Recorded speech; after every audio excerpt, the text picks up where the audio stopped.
Allahabad high court के जज शेखर यादव ने अपने रुख से सुप्रीम कोर्ट को ही मुश्किल में डाल दिया है। शेखर यादव ने सबसे पहले तो एक बयान दिया जिससे पूरे देश में हंगामा मच गया। मामला इतना बढ़ गया है कि राज्यसभा में उनके खिलाफ महाभियोग चलाने का नोटिस भी 55 सांसदों ने दे दिया। तो वहीं सुप्रीम कोर्ट के कोलेजियम ने भी जस्टिस यादव को तलब कर दिया। सफाई मांगी गई। कोलेजियम उनकी सफाई से संतुष्ट नहीं हुआ तो कहा गया कि सार्वजनिक रूप से माफी मांग ले। ये भी कहा कि विवादों से बचे। आप जज हैं, कोई आम इंसान नहीं। हाई कोर्ट या सुप्रीम कोर्ट का कोई जज अगर कोर्ट रूम में या फिर सार्वजनिक कार्यक्रम कहीं भी कोई बात कहता है तो उसका बड़ा असर होता है। इसलिए जब भी बयान दें या फिर कोई टिप्पणी करें तो बेहद सोच समझ कर करें। अब कोलेजियम के दिए गए निर्देश को जस्टिस यादव ने कितना माना है ये तो आने वाले समय में ही पता चलेगा। 17 दिसंबर को जस्टिस यादव सीजेआई संजीव खन्ना की अध्यक्षता वाले कोलेजियम के सामने पेश हुए थे। इसके बाद इलाहाबाद हाई कोर्ट के मुख्य न्यायाधीश अरुण भंसाली ने भी उनसे जवाब मांगा था और इसका जवाब जस्टिस यादव ने एक पत्र के जरिए दिया है। साफ कर दिया है कि माफी मांगने का तो सवाल ही नहीं है।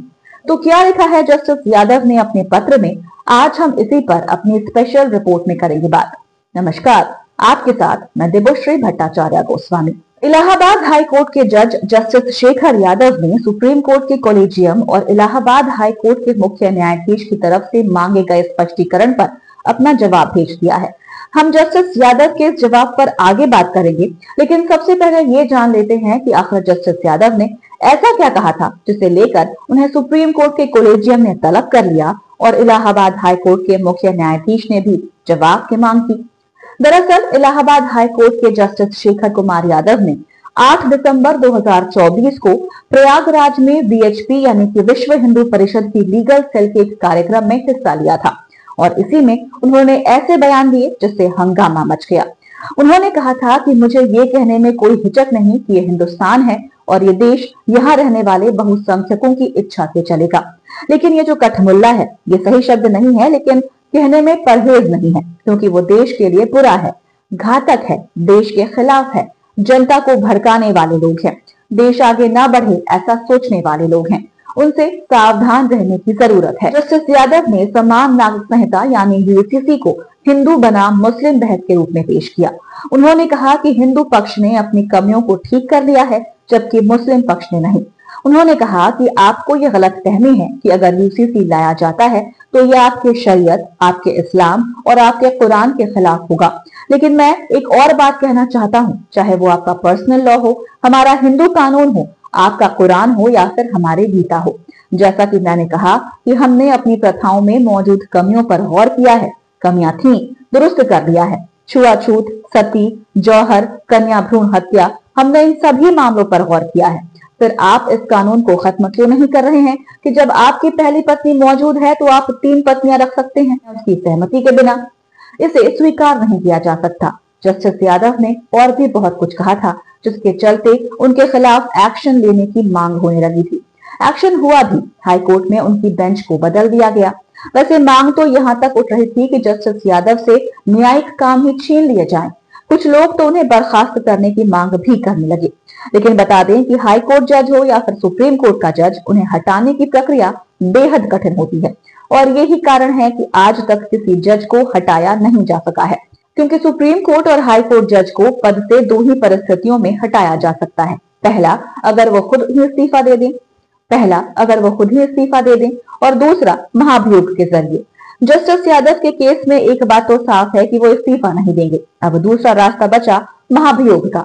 उनके खिलाफ राज्यसभा में 55 सांसदों ने महाभियोग का नोटिस दिया है, लेकिन अभी ये स्वीकार नहीं किया गया है। दूसरा, जिस तरह से बीजेपी जस्टिस यादव के समर्थन में खुलकर सामने आ गई है, उसके बाद ये कहा जा रहा है कि अगर इस नोटिस को स्वीकार कर भी लिया जाता है तो इसे पास नहीं कराया जा सकता, क्योंकि महाभियोग पास कराने के लिए दोनों ही सदनों में, लोकसभा और राज्यसभा में 2/3 बहुमत की जरूरत होगी। और यह बहुमत कितना मुश्किल है वो इसी बात से समझा जा सकता है कि आज तक किसी भी जज को महाभियोग के जरिए हटाया नहीं गया है।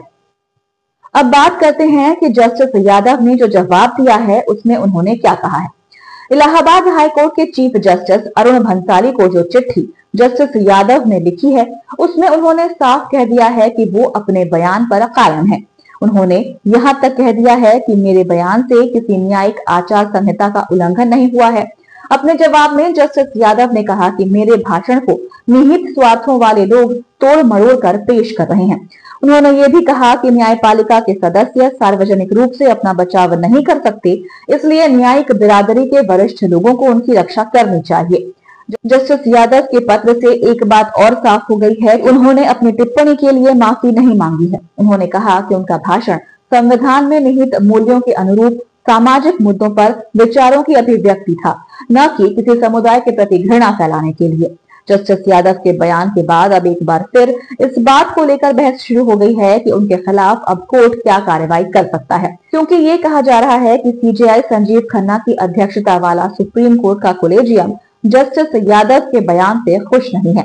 कोलेजियम की तरफ से ही जस्टिस यादव से माफी मांगने को कहा गया था, लेकिन जिस तरह से जस्टिस यादव ने अपनी टिप्पणी का बचाव किया, उसके बाद ये माना जा रहा है कि कोलेजियम की तरफ से एक बार फिर से उन्हें तलब किया जा सकता है, उन्हें या फिर कोई एक्शन लिया जा सकता है। लेकिन जैसा कि हम पहले ही बता चुके हैं कि हाई कोर्ट जज को हटाने की प्रक्रिया बेहद मुश्किल भरी होती है। ऐसी स्थिति में सिर्फ महाभियोग के जरिए ही उन्हें हटाया जा सकता है। ऐसे में सुप्रीम कोर्ट कोई दूसरा रास्ता भी तलाश सकता है।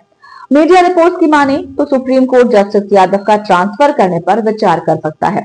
इस समय वो इलाहाबाद हाई कोर्ट के जज हैं। भारत में इलाहाबाद हाई कोर्ट को सबसे बड़ा हाई कोर्ट माना गया है।